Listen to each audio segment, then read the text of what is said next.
Welcome to day 3. Now, we're going to do it a little bit differently than I've traditionally done it. Now, if you've seen some of the instructor series materials, on day 3, what I've done in the past is I've took you to a shipwreck and I've given you lots of work to do. You have to work as a team, and we do some of the team skills, which we still do, but you have to do compass work, navigating in the blue, descent to a shipwreck, navigate around a shipwreck, deal with potential narcosis, come back in the blue, ascend a wall. It's a lot of work. And for a lot of people, even though it's a dive that divers make, right, it was a little bit too much for some. So it depends on the skill level.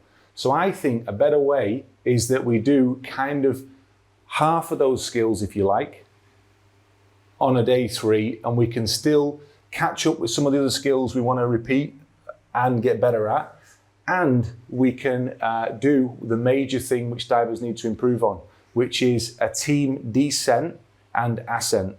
And this will be with a reference. We're going to use a wall. You were right in one way. What we try and do as divers, as a good rule, is the last 5 meters to the surface. That's the biggest gas exchange that happens in the body. We try to do that 1 meter per minute. That's a good idea. Okay? It's not mandatory, but it's a good idea. It's what I try and do. Guess what? 1 minute to go. Yeah? And you tell the next information. It is 1, 5. Yeah? 4, how long? 1 minute. And then you wait. And when a minute goes again, you say, let's go. And then you go to the next level. We're going to go to the control line. So I'm going to take you from here and I'm going to make a swim this way. We're going to do number 8. Now the control line, I'm going to find a rocky area. It's about 6-7 meters or so. So I'm going to tie in here to a nice rock, tie in here. It's only a short control line.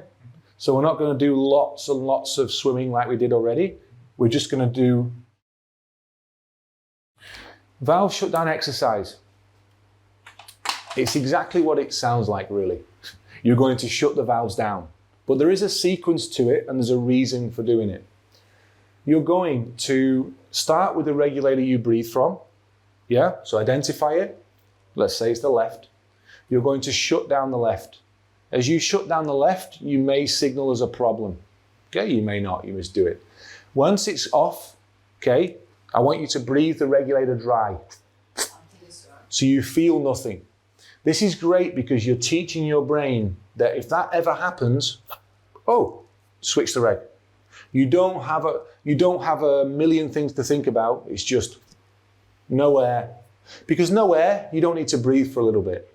Even if it's on the inhalation or the exhalation, you just take the other regulator, put it in. By the time you know there's a problem, you've already fixed it. You can reach the dump because actually, if I press this and pull the dump at the same time, and I get the angle right, it just goes in and out. I can stay there all day long.